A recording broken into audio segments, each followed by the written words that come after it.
안녕하세요. 이원익입니다. 오늘은 AI 혁명에 대해서 이야기를 나눠보고자 합니다. AI 혁명이 인간 사회의 모든 부분을 다 바꾸고 있습니다.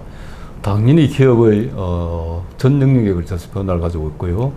또 개인에게는 일자리뿐만 아니라 일반 가정생활까지 엄청난 영향을 미치고 있습니다. 그래서 이 분야에 대해서 깊이 연구를 하신 김동훈 전 고려대 초빙 교수를 모시고 이야기를 나눠보고자 합니다. 특별히 최근에 챗 GPT가 난리더라고요. 예. 왜 갑자기 챗 GPT가 이렇게 세간의 관심을 끌고 있다고 생각하십니까? 그 두 가지 측면에서 네. 볼 수 있을 것 같습니다. 예. 그 챗 GPT라는 걸 우리말 그대로 올리면 채팅하지 않습니까? 그렇죠. 그러니까 이제 예. 채팅 말하자면 뭐 조잘거림 또는 수다, 예. 뭐 점잖하게 표현하면 대화형. 예. GPT의 G는 그 제너레이티브는 생성형. 그러니까 대화형, 생성적, 프리트레인드, 사전 훈련 또는 그 사전 교육, 변환기. 예, 그래서 그 대화형, 생성적, 사전 훈련, 변환기라는 말입니다. 예, 근데 이게 이제 이제 두 가지 때문에 이제 갑자기 일어나는데, 이제 작년 11월 30일 날 오픈 AI가 이 챗 GPT 그 3를 공개를 했습니다. 이게 처음 나온 게 아니고요. 네. 처음 발표가 된 거는 2018년에 이 사람들이 처음 1호를 만들었는데, 예, 작년 11월 30일 날 챗 GPT 3의 그 수정형을 일반에게 공개했기 때문에 이거요. 2018년에 원래 예, 1호를 만들어서 1호가 나왔는데 20년, 공개는 예, 하지 않았고. 예, 그다음에 18년, 그다음에 20년에 이 2를 만들고, 예. 22년에 이제 3를 만들어서 그다음에 11월에 나온 거는 그것은 수정형이고요. 나는 작년 11월 말 당시에 세계에 이런 그 챗 GPT와 비슷한 그 소위 그 대형 언어 모델, 예. 이게 한 14가지가 있었습니다. 14가지가 각각 뭐 구글도 그렇고 마이크로소프트도 그렇고 각각 다 자기 그걸 만들고 있었는데, 이 오픈 AI가 이걸 가지고 갑자기 치고 나간 거죠. 일반에게 공개를 해서 누구든지 쓰십시오. 큰 변화가 일어나게 된 거예요. 그럼 왜, 그럼 나머지 그 14개는 왜 이걸 하지 않았을까? 예, 거기에는 첫째 하나는 엄청난 그 비용 문제가 있습니다. 예, 보통 우리가 비용의 문제. 예. GPT를 하나 들어가서 뭐 예를 들면 마이크로소프트 빙 같은 거 보면 무엇이든지 물어보세요 이렇게 되어 있습니다. 그러면 이제 뭘 하나 묻지 않습니까? 무엇이든지 예, 뭘 하나 물으면 그 발생하는 비용이 40센트라 그럽니다. 그런데 이게 뭐 하루에도 뭐 어마어마한 양의 그게 들어오기 때문에 이 오픈 AI가 하루에 70만 불씩 든다 그래요. 하루에 하루 70만 운영만 불에. 예. 전기요금 뭐 이래가지고 투자 비용을 빼고도 운영비만 하루에 70만 불이 든다 그럽니다. 그래서 작년에 오픈 AI가 7천억 원의 적자를 봤습니다. 그 어마어마한 그 운영 비용이 들고, 그다음 두 번째 지금 오픈 AI가 안고 있는 문제가 소송 문제가 걸립니다. 이제 이게 대형 언어 모델이 머신러닝을 공부를 하기 위해서 기초 데이터가 필요한데, 여기 온갖 사람들의 그 저작물이나 이야기나 이런 걸 이제 가지고 이제 공부를 했거든요. 이걸 이제 자기가 답변하는데 쓰게 되니까 이것 때문에 저작권 시비가 지금 일어나고 있습니다. 이런 문제들 때문에 다른 업체들이 굉장히 조심하고 있는데, 오픈 AI가 작년 11월 30일 날 치고 나오게 됐고, 그래서 이제 이게 터져 나오게 되고, 그다음에 또 하나 이제 이게 그 어마어마한 그 반응을 이제 뭐 불과 뭐 그 며칠 사이에 그 수백만 명이 달리고, 지금 지난 4월 달, 5월 달부터는 이것이 이제 그 스마트폰에 올라와서 이제 말로만 하면 되게 됐는데, 이제 더 이상 이제 뭐 이용자 매매라는 게 의미가 없어졌는데, 4월 달만 이 오픈AI에 여기에 그 챗 GPT에 접속한 사람이 14억 명입니다. 예, 그러니까 예, 불과 이 그 5개월 사이에 예, 뭐 그 전 세계 인구의 뭐 거의 그 5분의 1이 네. 이걸 썼다. 네. 그러니까 세상에 이런 물건이 없었던 거죠. 그럼 왜 이렇게 그 사람들을 놀라게 했냐? 예, 큰 이유가 뭐냐면 바로 이 우리가 컴퓨터를 쓴다고 그러면 그전에는 프로그램을 알아야 되고, 그다음에 뭐 최근에는 코딩을 알아야 되고, 그런데 이제는 뭐 그런 게 아무 필요 없고 그냥 말만 하면 됩니다. 예, 아직 그 안드로이드는 말은 안 되고 이제 우리말로 지금 빙 같은 걸 우리말로 치면 되죠. 예, 챗GPT는 이제 우리가 컴퓨터에서는 이제 PC나 이런 데서 이제 영어로 쳐야 되지만 빙은 우리말로 치면 됩니다. 예. 그다음에 이제 그 아이폰 같은 거는 말만 하면 되거든요. 말로 슈퍼컴퓨터를 움직여서 내가 원하는 결과물을 얻어낼 수 있습니다. 그러니까 이제는 이것이 그 대형 언어 모형이기 때문에 그 전까지 우리가 쓰고 있던 로봇이나 뭐 이런 거는 뭐 물건을 나르고 뭐 어쩌고 뭐 이런 걸 했지만 이제는 사람과 똑같이 그러니까 그 뭐를 물으면 대략 한 20페이지 정도, 어떤 경우에도 한 페이지를 넘지 않는 분량으로 답을 내죠. 뭐 어떤 건 40초, 뭐 길어도 1분을 넘는 경우가 거의 없습니다. 그러니까 우리가 보통 보고서를 그런 보고서를 하나 만든다고 하면은 예를 들면 3차 대전이 일어날까? 그 보고서를 만들어야 한다고 생각해 보십시오. 얼마나 걸리겠습니까? 얘는 40초면 3차 대전이 일어날 가능성에 대해서 아주 납득 가능한 그런 답안지를 딱 꺼냅니다. 여기 사람들이 이제 그 접근성에 이제 사람들이 이제 놀라게 되는 거죠. 예. 너무나 빠르게 변하기 때문에 그리고 AI 이전에 수십 년을 살아온 우리 같은 사람으로서는 이 AI 혁명이 앞으로 어떻게 뭐 발전 또는 전개해 나갈지 사실은 예측하기 굉장히 어려운 그런 그 영역인데 앞으로 AI 혁명이 어떻게 전개되어 갈 걸로 전망하십니까? 조금 더 이제 우리가 돌이켜 볼 필요가 있는 건 뭐냐면 아까 얘기하고 이게 왜 갑자기 왜 나타났지? 그러니까 이 소위 그 인공지능이라는 개념이 등장하게 된 거는 1950년에 그 영국 수학자 튜링이라는 사람이 그 영국 화폐에도 얼굴 나오는 그 유명한 그 암호를 그 풀어가지고 그 2차 대전의 승리를 꾸는데 크게 기여한 독일의 암호를 영국 맞아요. 연합국. 이 양반이 이제 낸 개념이 그 튜링 테스트라는 겁니다. 그게 뭐냐면은 그 기계하고 사람하고 이야기를 해서 사람이 5분 이상 이게 기계라는 걸 느끼지 않으면 이거는 사람과 맞먹을 수 있는 인공지능이라는 그걸 이제 그 개념을 꺼냈습니다. 그러면 그랬는데도 불구하고 이 사람이 약간 이 튜링 테스트를 시험하는 데는 거의 반세기가 걸렸습니다. 왜 그러냐면 기계가 이걸 할 수 있는 방법이 없었던 거죠.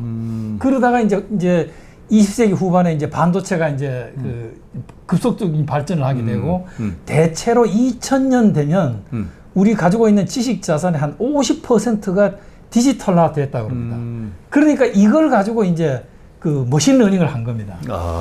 그런데 이 계기가 뭐냐면은 2007년에 이 아이폰이 나왔지 않습니까? 스마트폰이 나왔죠. 그러니까 이런 그 투자들이 금방 다음이 뭐지? 이 스마트폰 다음에 세상을 놀라게 한 물건이 뭘까? 그걸 찾기 시작을 했습니다. 그래서 이 사람들이 찾아낸 게 다음은 AI다. 라고 이제 생각을 한 겁니다. 그래서 2010년부터 시작해서 이 AI에 급속하게 어마어마한 투자가 들어가기 시작을 합니다. 그러면서 이제 2015년부터 이제 딥러닝, 머신러닝, 딥러닝 이제 기술이 이제 발전을 하고 그래서 이 사람들이 이걸 한번 시험을 해봐야 되겠다. 자기들이 한 성과를. 그것이 바로 2016년에 그 구글의 그 알파고가 바둑. 우리 그 이세돌 기사를 하고 이제 바둑을 이제 서울에서 해서 이겼죠. 그래서 이제 그 한 분야에서 인공지능이 사람을 어떻게 이기는가를 보여줬습니다. 이것을 계기로 더 많은 투자가 이제 들어가게 되고 거의 그 2015년에서 그 2021년 사이에 보면 그 10배의 투자가 이게 늘어납니다. 어마어마한 투자가 들어가서 그것이 이제 바로 이제 22년 11월 30일 날 그러니까 아까 한 14개 정도가 그 투자로 이제 경쟁을 하다가 그 중에 챗GPT가 오픈 AI의 챗GPT가 이제 막 세상에 이제 자기 모습을 드러낸 거죠. 예, 그래서 이제 그것이 이제 지금까지고, 그러면 이제 원장님 말씀하신 것처럼 앞으로 어떻게 될 거냐. 예. 예, 지금 이거를 일반 사람들이 아니고요. 이걸 전문으로 하는 AI 전문가들을 한 350명을 상대로 그 설문조사를 한 결과를 보면은 대체로 그 앞으로 우선 주목하셔야 될 게 뭐냐면은 이게 그 소위 다음의 목표는 뭐냐? 그 스마트폰 다음에 세상을 놀라게 한 물건이 인공지능이라는 건 이제 드러났죠. 예. 그러면 인공지능이 그러면 다음에 어떤 모습으로 바뀔 거냐? 대체로 얘기가 뭐냐면 2040년 이래로. 예, 그럼 앞으로 한 15년 남은 거죠. 네. 안으로 소위 AGI, 범용 인공지능이 나올 거라는 것이 50% 가능성이 50%가 넘는다고 얘기합니다. AGI. AGI, 범용 인공지능. 예. 그러니까 지금의 우리가 인공지능이라고 하는 거는 아까 알파고 같은 거 봐도만 이제는 이번에 지금 우리가 쓰고 있는 이 챗 GPT는 언어 이제 이것만 하는 그런 그러니까 있는데 범용이라는 것은 무엇이든지 사람처럼 예, 사람이 바로 인공지능은 아니지만 범용지능이 바로 사람의 지능이거든요. 상황에 따라서 뭐든지 답할 수 무엇이든지 답할 수 있는 인공지능이 2040년까지 예, 2040년까지 나오고 예. 그 다음이 뭐냐면은 소위 그 싱귤라리티 인간을 이 범용 지능이 인간의 지능을 능가하는 단계 그걸 싱귤라리티라고 그런다. 특이점. 예. 이 특이점이 2060년까지는 가능하다고 보는 것이 50% 이상이라고 봅니다. 아. 예. 그럼 2060년이라고 해봐야 뭐 이제 25년. 예. 안에 인간을 능가하는 범용지능. 그게 어떻게 가능하지? 예. 지금 이 보시면은 GPT가 지금 우리가 쓰고 있는 것이 지금 4가 지금 5월 달에 지금 나왔습니다. 챗 GPT 4가 나왔는데 예. 18년에 나와서 20년에 나온 거는 2년 사이에 계산 능력이 100배가 늘었습니다. 오. 그러니까 이게 지금 나오신 것은 1부터 4까지 올 때까지 2년마다 계산 능력이 100배가 지났습니다. 그러니까 1에 비해서 2는 100배, 예. 2에 비해서 3는 그러니까 100배, 3에 비해서 4가 100배. 예. 그렇게 지금 왔습니다. 아. 그러면 예를 들면 그 10의 5승을 해보십시오. 예. 그러면 10년이면 100에 10억 배의 농력이 나오는 거죠. 그래서 예. 소위 그 우리가 지금 지금 이 AI 때문에 제일 각광을 받고 있는 기업이 엔비디아라고 하는 그 그렇죠. 게임 예. 그래픽 카드 만드는 회사죠. 예. 이 엔비디아가 이제 이게 왜 각광을 받게 됐냐면은 AI가 쓰는 거는 그 문자도 해야 되지만 소리, 그다음에 그래픽도 해야 되지 않습니까? 아. 그래서 게임용 그 예. 칩이 이제 예. 여기에다 그대로 쓰이는 겁니다. 아. 다른 칩을 못 쓰고. 아. 그래서 이걸 만드는 엔비디아가 이제 예. 막 이제 뜨는 거죠. 예. 예. 그런데 이 엔비디아의 CEO인 그 젠슨 황이라는 그 이 CEO 말에 따르면 예. 10년 뒤에 지금 AI 모델은 현재 GTP보다가 100만 배 성능이 높아질 거다. 100만 배. 100만 배. 근데 아까 제가 그렇지 않습니까? 아까 네. 10에 5승 하면 10억 배인데. 아니, 100에 5승배. 네, 100에 5승 하면 10억 네. 배인데. 네. 이거 100만 배 아무것도 아니죠. 예. 이거 충분히 가능하다는 겁니다. 아. 예. 그러니까 우리가 이 AI를 볼 때, 야, 이거 뭐 써보니까 뭐 별게 아니네. 뭐 이제 이렇게 뭐 쓰레기 같은 거짓말도 하고 말해. 뭐 이게 뭐 별거, 이 너절한 거네. 예, 그렇게 생각하시면 안 됩니다. 예. 앞으로 10년 뒤에 나올 AI라고 하는 거는 우리가 상상을 넘어서, 다시 말하면 우리는 모든 상상을 기껏해야 선형적으로 합니다. 선형적으로. 그런데 앞으로 이 AI는 예, 지수적으로 변화하는 거죠. 성능이. 아. 예, 소위 우리가 예. 반도체의 경우에 무어의 법칙이라는 것이 1년 반이면 배가 증가한다. 예. 그거는 잊어주십시오. 예. 이제 무어의 법칙은 잊어주십시오. 일종의 그는 이제 예. 산업 기술의 어떤 그렇습니다. 측면. 이건 예. 이제 지수적인 이 AI는 예. 계산력이 지수적인 그런 그 변화를 가져오기 때문에 예. 아까 말씀드린 그 앞으로 2040년 안으로 예. 범용 인공지능이 오고 예. 2060년 안으로 인간의 능력을 초과하는 그런 인공지능이 올 거라는 것이 최소한도로 네. 계산 능력으로는 가능하다. 아, 여기 이제 350명의 AI 전문가들이 답한 게 그렇습니다. 답한 게 예, 그렇다. 자신들이 그렇게 만들 수 있다고 생각하는 거죠. 원래 레이 카즈웰의 Singularity is Near라는 책을 보면 그렇습니다. 대체로 2040년경에 예. 그 특이점이 올 거라고 이미 그 사람이 예측을 했는데 맞습니다. 이제 가장 최근에 350명의 전문가들은 대체로 2060년 이전에 예. 어쨌든 근데 특이점이 지난 이후의 세상은 사실 지금의 우리의 상식과 이론과 여러 가지 어떤 우리가 가지고 있는 지식으로는 그러니까 예측 불가능한 그러니까 우리가 사회가 이제 된다라고요. 보시면 되죠. 스마트폰이 나오고 이제 16년이 지났죠. 예. 2007년에 스마트폰이 나왔으니까. 예. 그럼 뭐 소위 그 스마트폰이 가져온 변화가 뭐냐? 예. 예, 거리의 소멸이라고 그러는 거예요. 그렇죠. 디지털 세계를 가져왔기 예. 때문에. 그래서 이제 그래서 디지털 세계 안에서 생긴 게 이제 그 플랫폼 비즈니스라고 하는 네. 새로운 산업이 생겼죠. 맞습니다. 예, 이제 네. 그래서 이제 소위 그 SNS라고 하는 놀라운 상상도 못한 세계가 그 세계 이제 생겨났고 온 세상 사람들이 사진으로 자기를 이제 존재를 드러내는 그래서 사람들이 다음에 올 게 뭐냐? 아, 이게 바로 메타버스다라고 생각을 했죠. 아, 그런데 최근 보시다시피 지금 몇 년 사이 메타버스가 시들해졌습니다. 맞아요. 예, 시들해졌어요. 예. 예, 인공지능이 메타버스를 넘어섰습니다. 이거 이제 별 그렇게 큰 의미가 없다. 이제 이렇게 된 거고, 그러니까 그 스마트폰 다음이 네. 메타버스가 아니고 AI로 AI다. 바뀌었고, 예, 그다음에 이 AI는 아까 말씀드린 대로 누구나 다 슈퍼컴퓨터를 쓸 수 있는 거기 때문에 그러니까 지난 16년 뭐 좀 재밌어지긴 했지만 뭐 별로 달라진 게 없잖아 우리 사는 게. 지난 16년을 생각하는 것처럼 앞으로 16년을 생각하시면 절대로 안 됩니다.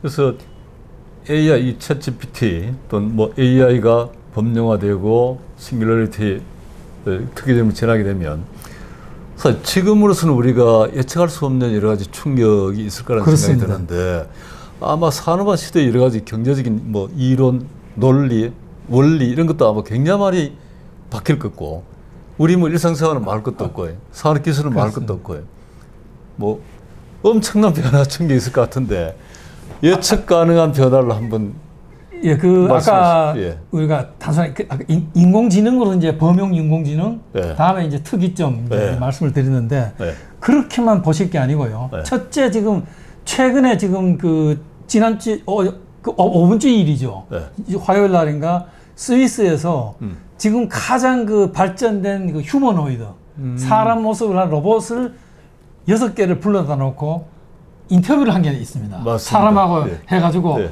너 예. 사람을 못 사게 굶지 않겠냐? 예. 그러니까 뭐 사람을 째려보는 게 야 이 심상치 않다. 답들이 신기하더라고요. 예. 제일 첫째 한 게 바로 예.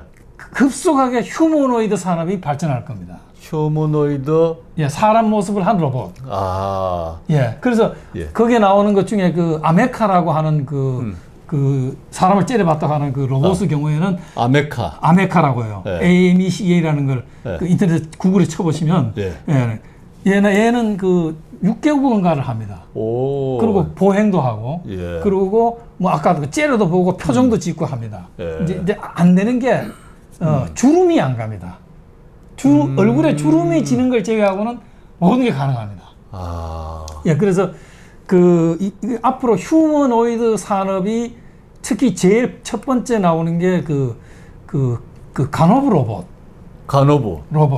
지금 사실 우리 예. 사회 뭐 인력 부족이 굉장히 심각하고 예, 간호부 로봇이 이제 가장 제일 먼저 나오고, 그 다음에 또 하나 이제 제일 그러니까 이 챗 GPT를 계기로 해서 이 인더스트리 사람들이 결국 돈을 만들어야 되지 않습니까? 예. 오픈 AI가 작년에 6천억을 까먹는데 계속 까먹을 수는 없잖아요. 예. 그러니까 그 다음에 이걸로 뭘로 돈을 만들 거냐? 예, 결국 다음에 봐야 될 건 휴머노이드도 휴머노이드지만 제일 주목이 되는 거는 이제 산업이 이제 두 가지입니다. 하나는 첫째는 우선은 각 회사에 맞는 GPT를 만들어 주는 겁니다. 예, 이게 이제 하나 이제 우선 당장 일어날 사람이고요. 그 다음에 다음 단계가 뭐냐면은 내 개인용 GPT가 만들어집니다. 개인용 GPT 예. 그래서 이제 네. 이 GPT라고 하는 건 머신러닝을 한번 누가 쓰면 우리가 질문을 하면 얘가 이 질문에 얘는 이게 이제 자기 이제 학습 재료가 되는 겁니다. 그래서 공부를 더 하는 거죠.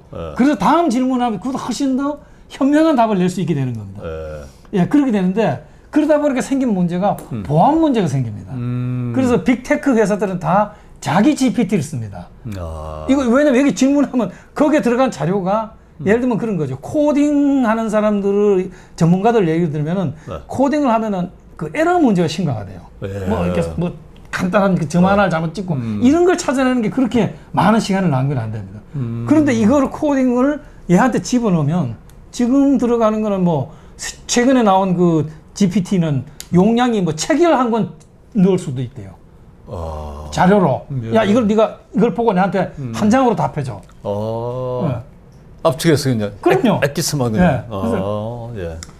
책 한 권을 넣을 수가 있다는 겁니다. 입력을. 그러니까 내가 지금 코딩을 뭐 이렇게 했는데, 야, 이거 좀 문제 있는지 봐줘. 그러면 얘가 1분이 안 돼서 쫙 고쳐서 문제를 냅니다. 그런데 대신 뭐냐? 얘가 내 비밀을 내가 하려는 걸 다 알게 되는 거죠. 네, 그래서 내가 하는 거는 안 내놓고 GPT 안에 있는 건 내가 빨아들이고 이 보호벽을 만드는 이게 이제 굉장히 큰 걸 하고 더 나아가서는 빌 게이츠가 그런 얘기를 했습니다. 앞으로 최대 발전할 사람이 뭐냐? 바로 바로 개인 비서 서비스 GPT. 그러니까 이제 그걸 이제 보여주는 대표적인 사람이 바로 우리 일본의 손정희 회장입니다. 이 소프트뱅크의 소프트뱅크. 그래서 손정희 회장이 바로 하루에 수십 번을 이걸 쓴다는 거거든요. 그러니까 무슨 얘기냐면은 예를 들면은 이걸로 인해 가지고 우리가 과거에 생각하던 로봇이라고 하는 거는 대부분 너절하고 무겁고 힘들고 지루한 일을 대신해주는 그 기계 사람이 조작한 로봇을 생각했는데 이 GPT는 문자를 해득하고 제일 얘가 이 GPT가 잘하는 게 서머라이징입니다. 그래서 오픈 AI의 그 CEO인 그 얼트만한테 기자들이 물었습니다. 당신은 이걸 어떻게 쓰느냐? 그리고 얼트만 얘기가 자기는 아침 출근하면 첫 번째 하는 일이 맨 먼저 하는 일이 자기 이거한테 묻는 게 내한테 오늘 온 이메일을 정리해 주라. 이게 첫 번째 한다는 거예요. 자기한테 그 사람 이메일이 열려 있으니까 뭐 수백 통, 수천 통의 이제 이메일이 오는 거죠. 그걸 얘가 그냥 1분도 안 돼 싹 정리해 주는 서머라이즈. 답할 필요 없는 것. 근데 당신이 꼭 봐야 할 것. 의사결정해야 할 중요한 건 뭐. 1분이 안 돼서 싹 정리해 준다. 보통 세크러터리 몇 명이 할 걸. 그렇습니다. 그래서 1분 만에 그냥. 우리가 많은 조직에서 하는 일이 중간 관리층이 어제 일어난 그 영업 실적이라든가 사건이라든가 이거를 정리하고 정보를 정리하고 축약하고 위에 보고하는 기능인데 이게 다 없어지는 겁니다. 이제는. 우리 회사 GPT가 있으면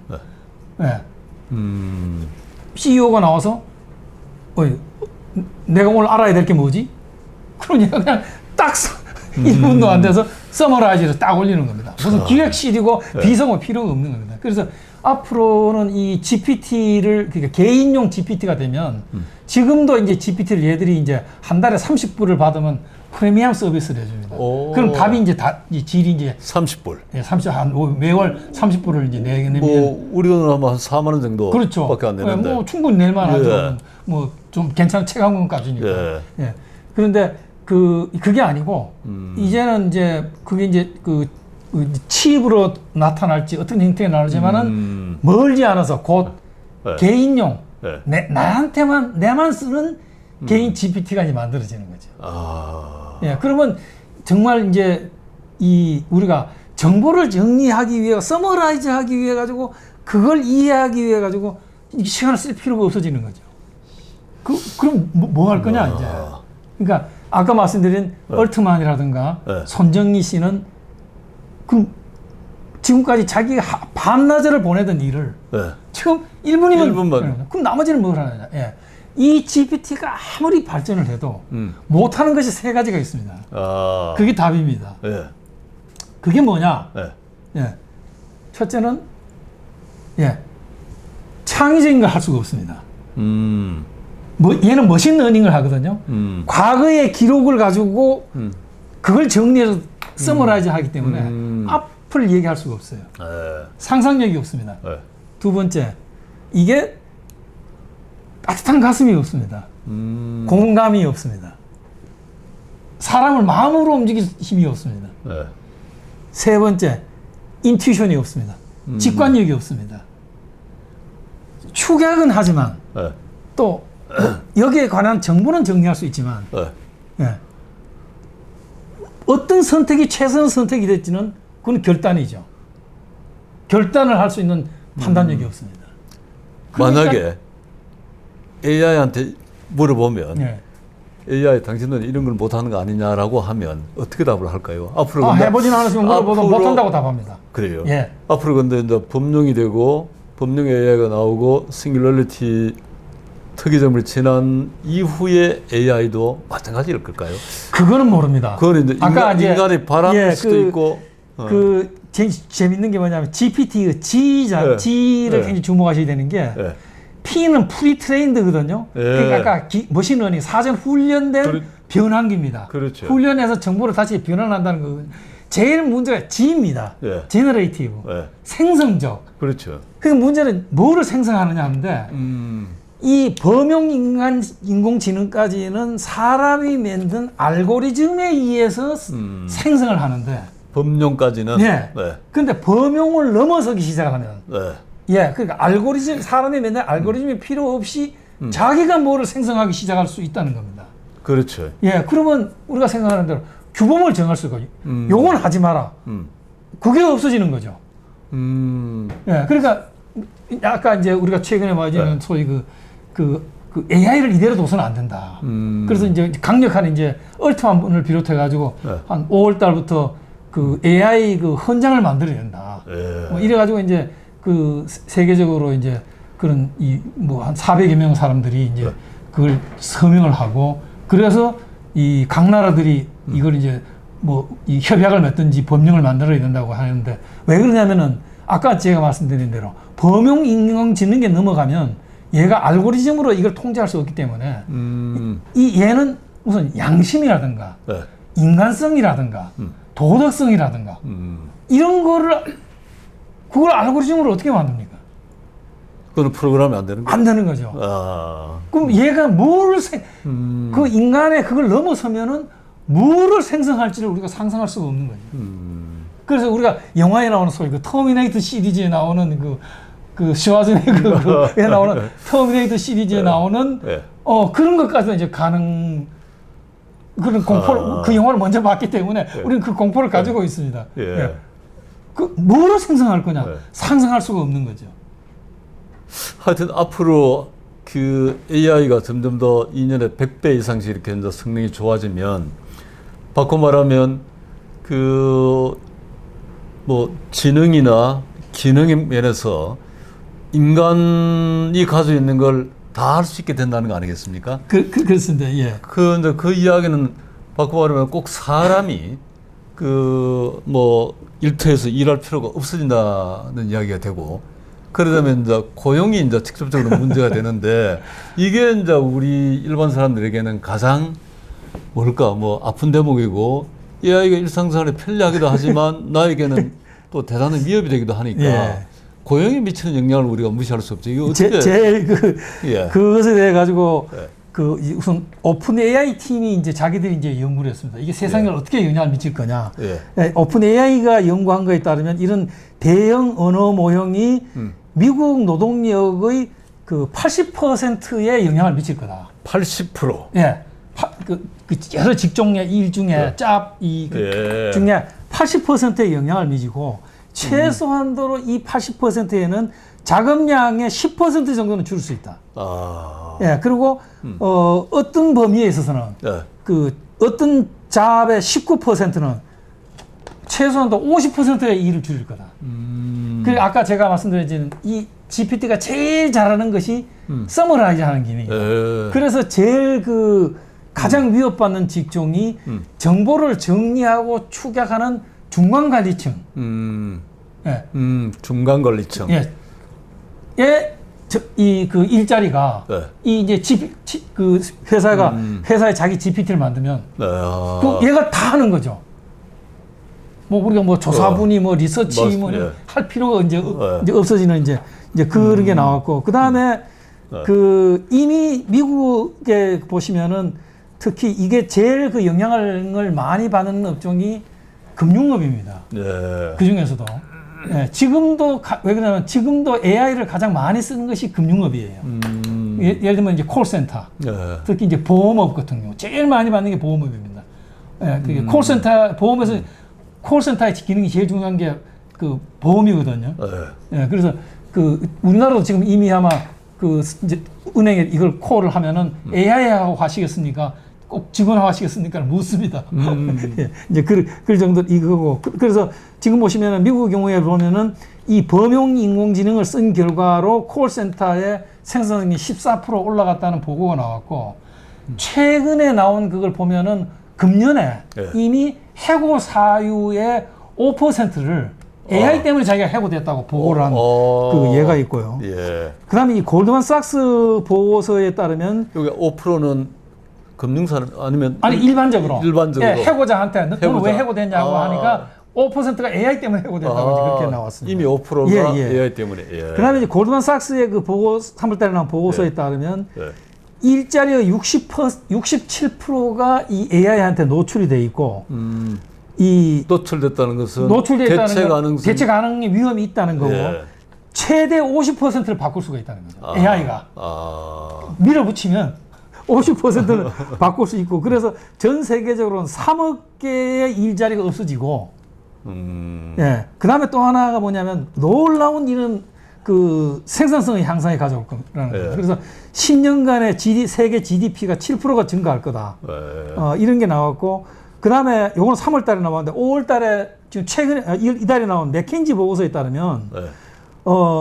이 22년 GDP의 작게는 16%, 크게는 GDP의 25%를 10년 안으로 증가시킬 수 있다. 어마어마한 그 생산성 혁명이 이제 나온다는 보고서가 있고. 그다음에 이제 일자리가 늘어나는 것은 아니고 소득만 그러니까 생산성만 그렇죠. 밸류 에디드로 이제 그렇게 하는 거고요. 예. 그다음에 또 이제 그 또 재밌는 보고서가 이번 주에 나온 그 OECD의 OECD가 매년 이제 그 맞습니다. 그 고용 예. 전망 보고서를 내는데 예. 그 보고서의 특집의 이제 하나로 이제 그 AI의 충격을 실었는데 두 가지의 그 엇갈린 메시지를 우리에게 줬습니다. 첫째 주목해야 될 거는 뭐냐면은 앞에 말씀드렸던 이런 그 골드만삭스나 맥킨지 보고서처럼 야 이거 큰일 나는 거 아니냐, 당장 뭐 큰일 나는 거 아니냐 하는 것하고 다르게 OECD 얘기로는 당장 고용에 큰 영향을 안 미친다. 그렇게 이걸 했습니다. 이게 왜 그러냐면은 그러자면 기업이 우선 이 AI를 채택을 해야 되는데 이게 그렇게 기업이 이 AI를 GPT를 채택하는 게 그렇게 빠르지 않을 거다. 예, 이게 첫째 이제 이제 문제고요. 네. 그럼 두 번째 왜냐면 이걸 하고 나면은 아까 말씀드린 이 서머라이즈 하고 하는데 그 많은 사무직원들 내보내야 돼 쓸모 없어지는데 엄청난 그 해고의 부담을 안는다는 거죠. 예, 그래서 이제 그 주저하는 이유고 그 다음에 보면은 직원들한테 물어봤어요. 당신은 얼마나 위협감을 느끼느냐? 대체로 27%가 위협감을 느낀다고. 27%. 예, 자기가 해고될 수 있다라고 보시면은 10년 안으로 네. 그러니까 10년 안으로 5분의 3의 근로자들이 자기가 AI로 인해서 일자리를 잃을 수 있다고 느끼고 있다는 겁니다. 5분의 3 60%인데. 60%가. 오, 예, 이제 그런 게 나오고 평균적으로는 고용의 한 27% 정도가 각 나라 아까 조사를 한 거 보면 네. 나라 평균으로 한 27%가 그 고용 위협이 있다. 이제 이렇게 나왔는데 결국은 이제 속도가 그 기업이 얼마나 이걸 채택하느냐예요. 이것이 생산성 혁명을 가져올 건 분명합니다. 예, 왜냐면 우리가 많은 그 조직들이 특히 그 정부기관 한번 생각해 보십시오. 많은 것들이 그 보고하는데 최고 관리자의 그 의사결정을 받기 위해서 보고하는데 엄청난 그런 인력과 이걸 쓰는데 이게 다 필요가 없어지거든요. 그래서 이것 때문에 이런 그 장기적으로 얼마나 결국은 그 정부 기관이나 특히 이제 정부 기관이 제가 보기에는 기업보다 훨씬 더 심각할 거라고 생각합니다. 얼마나 이걸 쓰느냐. 그 다음에 그것이 그러면 쓰면 바로 이제 해고 압력이 발생하기 때문에 예, 이게 이제 가장 큰 위협이고 쓸 경우라고 하면은 이게 굉장히 아까 얘기한 대로 한 평균적으로 대략 한 4분의 1은 아마도 해고 위협을 안고 있다고 보는 게 제 대체로 답인 것 같습니다. 근데 이제 저는 이제 고용과 노동을 하는 입장에서 이게 사실 가장 큰 관심인데, 근데 여기에 관한 여러 가지 논쟁이 있는데, 예. 그 새로운 기술 개발에 따라서 이제 고용이 어떻게 될 거냐. 대표적으로 이제 산업혁명 이후에 사실은 그때 뭐 르다이트 운동을 해가 이제 기계 파괴 운동도 있고 뭐 기계에 의한 고용의 대체가 사실 굉장히 활발했는데, 낙관적으로 보는 사람들은 그럼에도 불구하고 고용이 굉장히 많이 늘었으니까 이번에도 고용이 부문간 이동이라든지 이런 건 있겠지만 결국은 장기적으로 보면 늘어나지 않겠냐라고 낙관적으로 생각하는 사람도 있습니다. 예. 그러나 또 이제 단 한편 아니다. 그때 산업혁명보다도 이번에 AI는 훨씬 더 지능적인 일까지 하기 때문에 그 대체의 폭이 훨씬 더 커서 고용이 전반적으로 감소할 거다 이러는데, 결국은 이 문제를 풀어가는 거는 기술에게만 우리 인간의 문제를 맡겨두기는 좀 곤란한 것 같아. 그 미국의 나온 네. 아주 그 보고서에 보면은 네. 항상 새로운 기술이 일어나면 네. 대표적으로 하면 우리가 100년 전에 네. 바로 이 공업용 전기가 공업용으로 이제 예. 이 공급되기 시작해서 이제 기계혁명이 일어났지 않습니까? 예. 그래서 이제 더 이상 이제 마차를 안 쓰게 됐죠. 예. 이제 그렇게 됐는데 그다음에 이제 이게 크게 바꾼 게 이제 자동차 이제 그것이 이제 그래서 이제 포드 혁명이 이루어졌죠. 근데 이렇게 그 기술 혁명이 일어나면은 없어지는 일자리가 생기고 이제 마차가 없어지고 이제 자동차가 이제 들어오고 이제 이렇게 해서 그러면 자동차 이제 그 산업이 생기고 이제 운전사도 생기고 그래서 새로운 산업과 새로운 일자리가 생겼는데 이게 재미있는 게 뭐냐면 1980년대 후반부터 이 소위 이 디지털 혁명이 일어나고서부터 이게 바뀌기 시작을 했습니다. 그전에는 항상 그래도 새로운 기술이 가져온 새로운 산업이 예를 들면 1980년 기준으로 보면은 1930년대의 일자리는 4분의 1밖에 안 남아 있다고 그럽니다. 4분의 3은 다 그 이후에 새로운 기술이 만든 일자리라는 거예요. 그런데 90년대 들어오면서부터 디지털 혁명이 일어나고 나서는 재미있는 현상이 새로 나오는 일자리보다가 없어지는 일자리가 많아지기 시작했다는 겁니다. 예, 많아지기 시작했고 특히 그것이 이 AI 혁명에서 가속화될 거라는 것이 지배적인 생각입니다. 왜 그러냐? 바로 AI는 사람처럼 한다는 거죠. 지금은 지금 이 챗 GPT는 그 문서에 관해서는 사람보다 이제 더 이제 엄청난 생산성을 이제 보이겠지만 아까 얘기한 대로 범용 인공지능에 가면 얘가 이제 이게 휴머노이드로 바뀌면 못하는 게 없을 거 아닙니까? 사람이 하는 모든 걸 할 수 있게 되고 그래서 유발 하라리에 따르면 아무리 인간이 뭘 만들어도 로봇은 그보다 훨씬 더 잘하게 된다. 그래서 이제는 완전히 새로운 경제 모형이 필요하다는 얘기를 했는데 그 새로운 경제 모형이라는 게 뭐냐? 이제 사람이 하는 일은 다 휴머노이드가 합니다. 그러니까 아까 우리가 말씀드린 이 스마트폰이 가져온 것이 바로 거리의 소멸이죠. 그런데 이 AI가 혁명이 가져온 것이 뭐냐면 바로 일자리의 소멸입니다.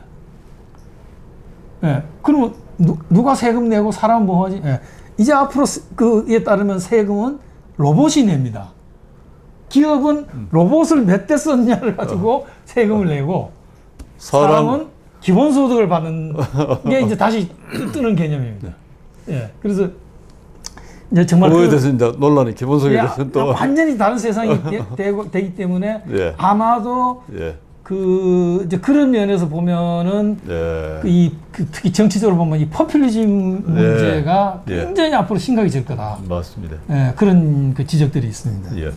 그래서 이제 뭐 어디 유엔 보고서를 보더라도 2050년에는 OECD 국가의 3분의 2가 기본소득을 다 도입해 있을 거라라는 뭐 예측을 한 걸 봤는데, 그러나 이거는 사실은 참 또 경제사에 미치는 파장이 AI만큼 아주 막대하기 때문에 이 또 굉장한 어떤 우리가 뭐 사회적 논의 과정 또는 공감대를 만들어서 해야 되지 않겠냐는 기본소득 같은 경우에.